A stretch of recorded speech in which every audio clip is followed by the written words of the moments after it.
The only way to improve a skill is to practice. The message I'm trying to get across to my students is that message of grit, that they can do anything, that they can be amazing, that they could push themselves to achieve. Angela Harman belongs in the Hall of Fame of teachers. Year after year, engaging and entertaining students, she not only has grit, she inspires them. I always hope they learn that if they'll invest effort and time into something that they love, that they will reap huge rewards. Today we learn what grit looks like in the classroom and what it takes to transform middle school mayhem into a melodic masterpiece. I want it to pay off so that when you do go to a concert, you don't need earplugs. I want you to be amazed that, wow, they actually got all this stuff done and they sound really good. Watch as I go head-to-head against my kids in the cello challenge to see who gets the grade from Mrs. Harman. Welcome to the Mean Grit Podcast. We are coming off of the trails and into the classroom for a little bit of a different podcast today, and I'm super excited to introduce my guest, Angela Harman. Welcome to the podcast. Thank you so much. I want to tell you a little bit about my experience. You have been an influence in our family's life for about 3 years now, and this is the first time that I've officially met you. 3 years ago, we came to our first concert, and it was at the high school in the auditorium. It's a large venue, and it was standing room only. It was packed. Yeah. Thankfully, we got there early because it started right on time. And we had lived overseas for 12 years and had been to a few concerts, and it's very much what I imagine a traditional orchestra concert. Well, not imagine, what I had experienced up to that point. Right. Mm-hmm. Very proper, very quiet. You clap when the hands go down. And we were sitting, and I was waiting for it to start, and in no time, there were beach balls being surfed around the crowd like a rock concert, and we were having such a fun time. And it was probably a beginner concert, right? It was a beginner concert, and Yeah. I was just blown away because we walked away having so much fun. And so I want to start there. What inspires you to have so much fun teaching middle school orchestra? I think music needs to be fun. And I've been to some rock concerts and I've noticed the crowd involvement, and I think, why aren't we doing stuff like that? Yeah. We should be modernizing the concert experience a little bit.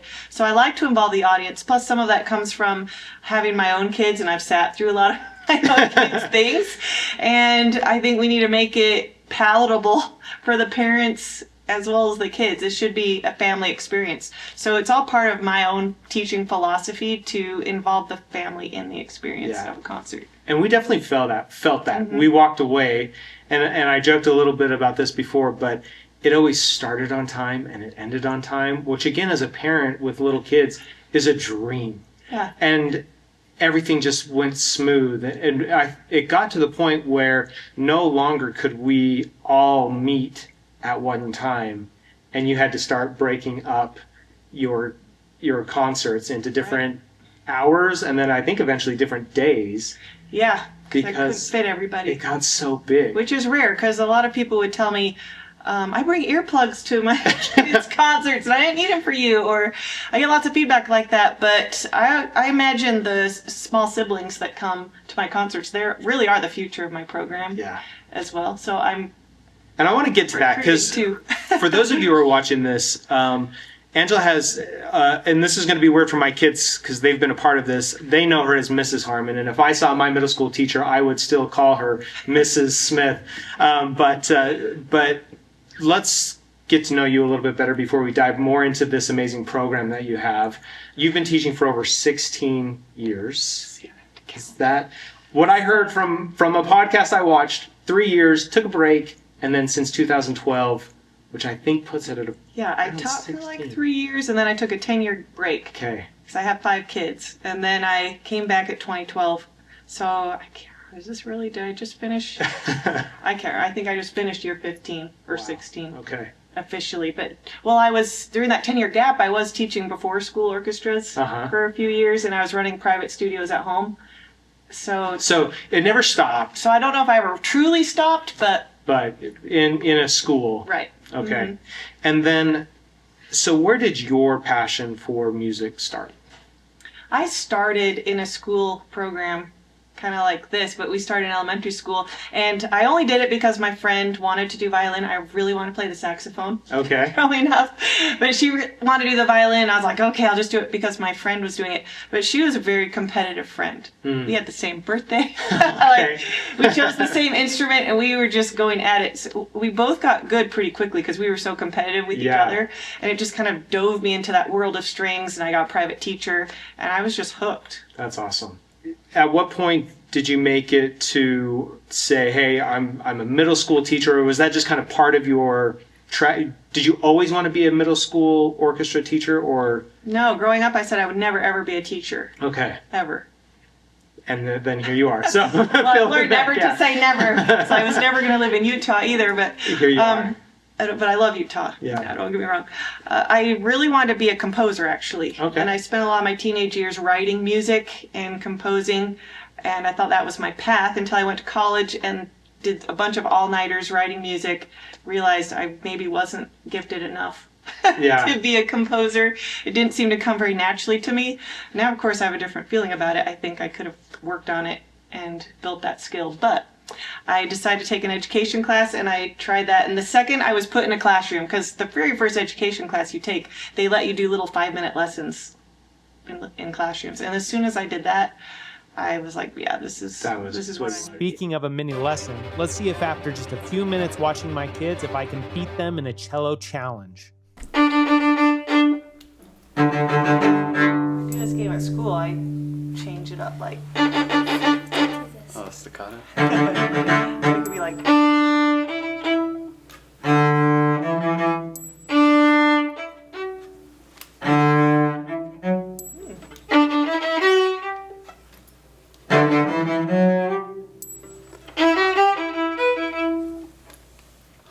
I'm not with this.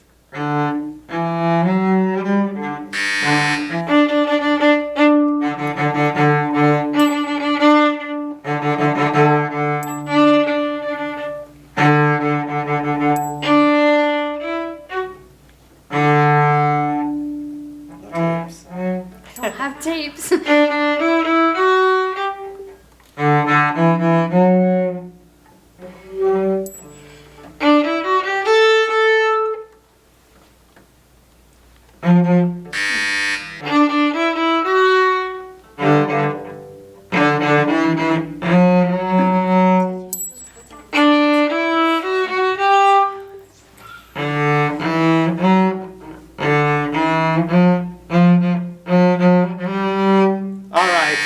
I think I lost, but okay. Every year that my children have been students in your program, there's always a theme.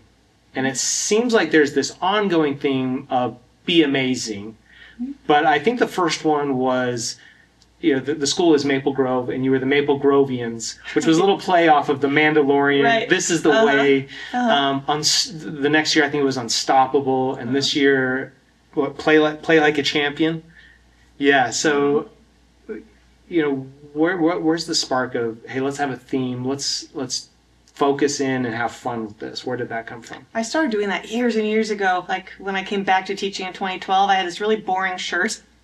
And I was like, this needs to be more fun. And ever since that year, I thought, I'm going to create something that has a theme to it. And I've kind of stuck with even a brand. I really imagine my classroom like it's a business. I really like Shark Tank. Yeah. And though, like you said, there's not really a monetary gain by building my business here. But I really envision it like a business. And so I imagine the themes are the ways that I inspire my students, but it's also marketing. Yeah, it's also on the t-shirts and on all the folders, because the message I'm trying to get across to my students is that message of grit, that they can do anything, that they can be amazing, that they could push themselves to achieve things that they didn't know they were going to be able to do. Right. And how do you define, first, as a question I ask all my guests, how do you define grit? And then kind of a follow-up, how does that apply in a music room? I guess I would define grit as the ability to push through hard things.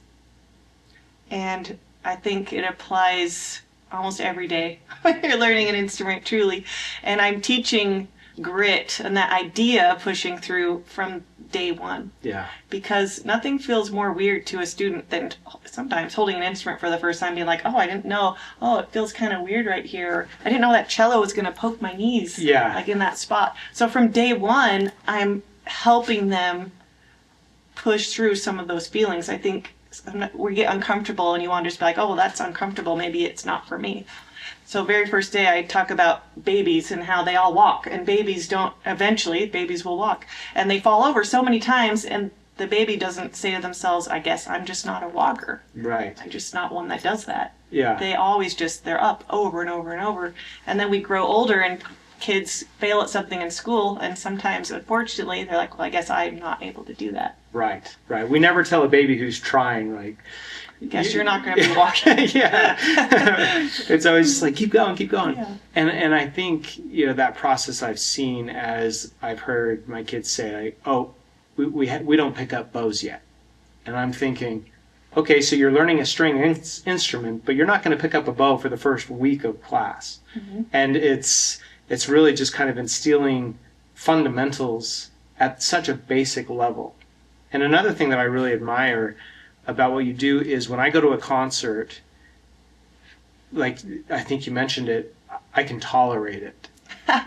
Whereas I've been to some others where I can't. Yeah. And I think that's maybe a different approach, because I have seen some organizations where they want to try to stretch the kids and they'll sacrifice quality sound for just effort. Mm-hmm. But then it's bleeding ears as you listen to the concert. Whereas when I've attended, I've enjoyed it, but I still know that they're getting pushed. So how do you balance letting your students win a little bit, Mm-hmm. but also getting the confidence it's like, hey, you can do this? I think that comes from years of me teaching and knowing what they can do, what they're able to do.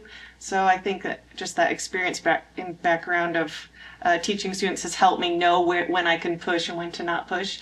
But really I come with the idea that I can push them harder than they expect, and they can do it. And for me, it all depends on class sizes. Like if I had smaller class sizes, I would be pushing them even more. I just feel like they can do anything. I think that started with, I watched a little girl that was 8 years old play this amazing cello piece with an orchestra, and I watched that when my first son was like 2 years old or something like that, and I thought, if this 8-year-old can do that, then I can be pushing kids to do way more. We can all do more than we think we can do. Yeah. Well, and that's kind of the theme of our podcast is really pushing beyond what you think you can do. And sometimes you just need a guide to say, hey, come on, let me show you. Because otherwise, it's you play bad a couple of times and then your parents are reconsidering. They're like, go practice outside. Yeah. Maybe we try something different. And I think you do such a good job at that. And we're going to show you some clips here of some of these concerts. Let's hear it. Go. Great. Remember those notes?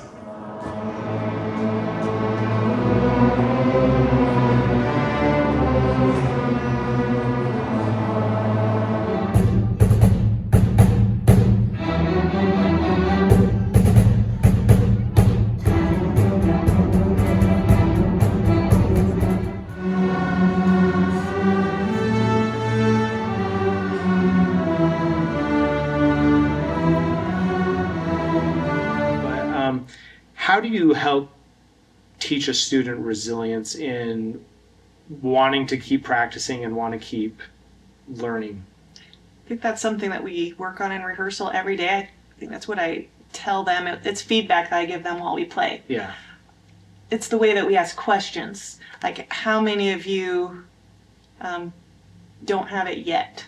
I always like to say yet. And when I do rubrics and grading and things like that, I never say, 5, you got it down, 3, you're almost there, 1, you don't have it. I'm always like, 1 is not yet. Yeah. Like maybe you need some guidance and assistance. It's because in my head, it's never a no-go. Yeah. It's not if, it's just when. It's just when you're going to get it. And I understand that students learn at different rates. Right. And it's always going to be like that. I'm always going to have some that just take off with it, and I'm going to have some that need the extra time. But I have complete faith that they will have it. And I do everything in my power. If something doesn't go well for me in a rehearsal, I'm at home that night brainstorming, how am I going to help these kids Yeah. get it that next day? So then let's talk about this proactive approach to building a program, which I don't think a lot of teachers do. But my kids felt like rock stars touring the other elementary schools to kind of give an introduction. So talk to us about what you do to kind of recruit people to orchestra. Okay, so my philosophy of recruiting is that every day is recruiting for me. Okay. If I have kids coming in, or if I hear in the hallway, oh man, I wish I would have taken orchestra, then I know I'm doing my class period correctly. I'm doing my teaching right. Because I always imagine if I was a student in my own class, would I want to be here? And to me, that's the first step to recruiting, because kids talk to each other. Yeah. And then kids talk to their parents. And then the parents get with their other parents. Everyone's talking to each other all the time. And they're going to tell stories about me and my program. Yeah. So I want some influence over what that story is going to be. And I want to make sure it's a good, positive story. Yeah. So I strive to make my lessons, my class periods, well-structured, fun, productive. I want it to pay off so that when you do go to a concert, you don't need earplugs. I want you to be amazed that, wow, they actually got all this stuff done and they sound really good. So I work hard to maintain that whole aspect of my program. When it comes to actually recruiting, I have the whole show. I've done it the same way for years, where I pick short snippets of lots of cool songs that I think students will connect with, and I bring my class, I call it on tour, just like they are rock stars, and they play this little 20-minute program with costumes, props. So we involve the audience. We have all the kids, like we pass out stuff to the kids, candy, play games, but super fast paced. Yeah. Because I think any kid who's ever seen an assembly, they're gonna walk in there like, oh, there's just another assembly. But I have it so we play music that's really exciting. So when they walk in, we're already going. Yeah. They have something to walk in, and we sound really good. And I'm like, whoa, like who are these people? And there's tons of them. And when you have a chance to get a free pizza or watch somebody break some karate boards, like I have seen a lot at your concerts, and it's so fun. Not only as you are building this group, you're also teaching teachers, and you're reaching out and trying to encourage other orchestra teachers to make it fun and make it enjoyable. And is that just a similar drive, like you want to help other people, or where does that desire to? It's like my little side hustle. Okay, nice. It's something that I'm really passionate about, sharing ideas, because I feel really bad when I hear feedback from students that are like, oh, it's just so boring, or I don't like it, or even teachers who get burnt out or frustrated with their students not making progress. Like all those things, I just want to reach out. I want it to be a great experience. And orchestra across the country is smaller than band and in other arts programs. And I think orchestra should be a bigger deal. I think we could step it up and make it a bigger deal and grow our programs. So I like to help. So I do travel around the country. I do lots of presenting at conferences, and I have a website and a blog, and I sell curriculum because I write all the curriculum for my own students. So I sell all that curriculum that I write online. And you have Instagram and social media. I noticed 5 ways to use a rubber chicken, in your class.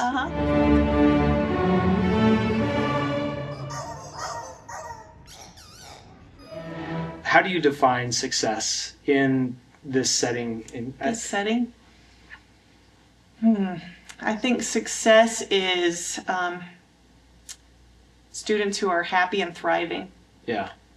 Who are motivated, and a teacher who can maintain the energy and passion and enjoyment of teaching and sharing. Yeah. I think as soon as that starts to extinguish, it's harder to feel success. And how do you manage burnout? Because I think those probably correlate a little bit. That if you're not feeling successful, you start to feel that burnout. I think burnout. I have had burnout, and I'll definitely go through phases certain times a year, like that I hit burnout a little bit. I think I manage it with knowing what times of year sometimes it hits me, and I think it's taken me some time to realize if I am feeling burnout, something has to change. I need to change the way I'm doing something. Maybe it's as simple as changing an idea or a way that I do things. Sometimes it's triggered by something happening in my class that's annoying me. Yeah. And then I address it. So I try and pay really close attention, be very aware of my feelings when I'm teaching, because if something does start to nag at me, if I let that go, then it can later start to burn me out. So I try and be really self-conscious of how I'm feeling about my class and how my program's going. One question that I love to ask all my guests is, if you were to meet your younger self, what would she be most surprised about? That's a good question. Like how young? Your choice. Could be a year, could be 20. Let's see. I never imagined when I was younger, honestly, that it was possible to be full-time orchestra at one school. Like when I set out as an orchestra teacher, I had this goal. I always had a vision for myself. I always have these goals of how I want things to go. And I always thought I will teach, this many classes of orchestra, and then I'll fill in the last period. Like I'll teach them guitar. I'll do something like that. So I never really imagined I could make a program as big as it's gone. Yeah, that's awesome. And is there anything that you do every day to maintain your skill as a musician? There's things that I should do every day. Okay. Well, I think to maintain my skill, I'm constantly learning. Yeah.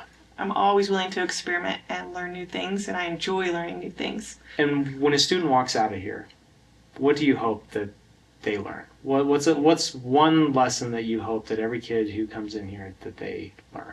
I always hope they learn that if they'll invest effort and time into something that they love, that they will reap huge rewards.